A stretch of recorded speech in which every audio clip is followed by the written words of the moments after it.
Welcome to Resume Storyteller with Virginia Franco, bringing you interviews with industry experts and regular folks who tested the job search waters and succeeded, and strategies to tell your story and land your job interviews in 60 days, guaranteed.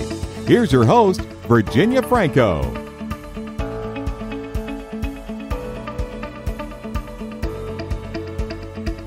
Hey guys, so it is December, which means it is holiday time. I know that for a lot of you are sort of counting the days so you can take some time off and enjoy time with your family.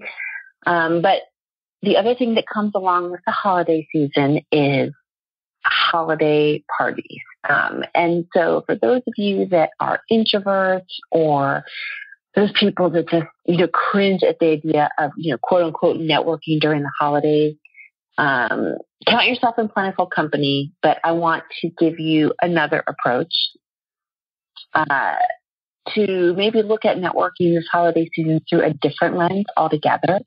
So it doesn't mean, a lot of people look at holiday get-togethers as either a place for idle chit-chat, or they feel sort of sneaky going into these events with a hidden motive, which is networking.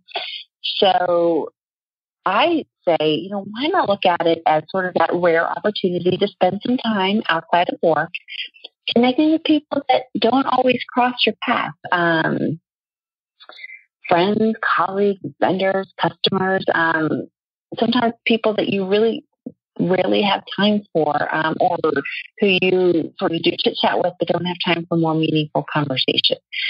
So I want to talk through 3 different common holiday networking situations and my thoughts on how to tackle them to hopefully help you make sure you have a good time and give you some benefit along the way. So the first one that a lot of people deal with is sort of that year-end potluck or holiday lunch. They tend to take place during your lunch hour. Often they can be in your office building or maybe a nearby restaurant. So usually when people go to those, they go jump at the chance to talk to their work friends. I sort of take the approach that you can socialize with your work friends at other times, where a year-end lunch might be a great chance to make a connection that might be mutually beneficial in the future. So instead of sitting with your usual this year, why not try something new?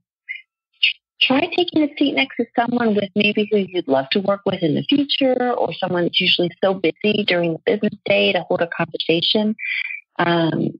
Take your place next to them, but instead of talking about work, talk about life. And then if the conversation runs smoothly, you could always take your leave at the end of the luncheon by saying that you'd love to connect with them through their work calendar and maybe, hold a future discussion that's related to work. The next event that often, a lot of bigger companies tend to have, really even some smaller companies, is what I call the evening soiree. Evening holiday parties usually are held at some sort of an off-site venue.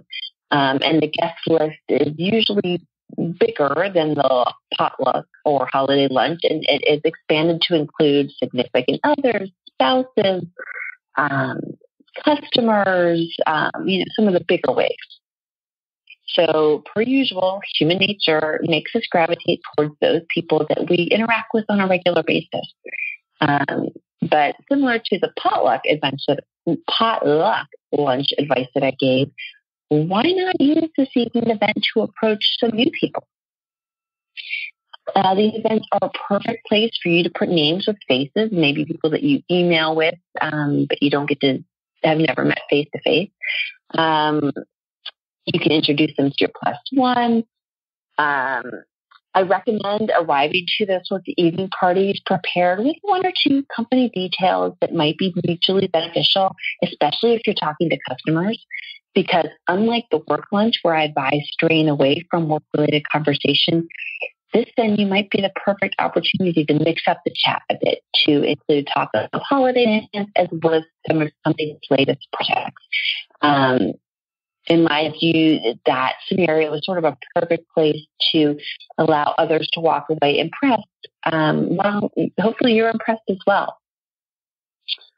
The last holiday kind of event that often comes about are, those family, neighborhood, extended friend get-togethers, open house, desserts, cocktail parties. I'm sure you've been to them.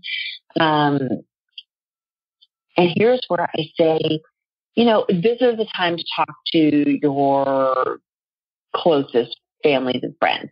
However, I recommend you try to branch out a little bit and make some time for new conversations, because you never know where they might lead.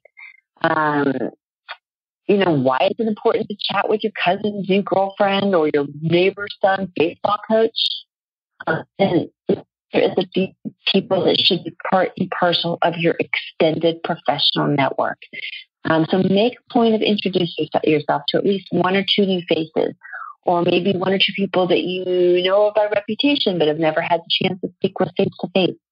Again, these are the perfect place to build new connections while nurturing existing ones. If you are sort of shy about chatting a bit about work, ask others about theirs. You never know when that baseball coach knows a parent who knows someone at XYZ company, or that the friend of your friend works in the industry that interests you for your next career move. The bottom line is a perfect venue to lay the groundwork for future chats that can take place the next month. And these people might be willing to help you connect when you do follow up. So bottom line, even one conversation might prove fruitful. When it comes to Holiday Network, while you do not have to devote 100% of your time to new connections, even if you commit to just one or two chats at each, you'll be growing your network and making ties that might carry you forth into the new year. You've been listening to Resume Storyteller with Virginia Franco. To learn more about storytelling strategies to catch the eye of today's skim online readers, hiring and decision makers, go to www.virginiafrancoresumes.com.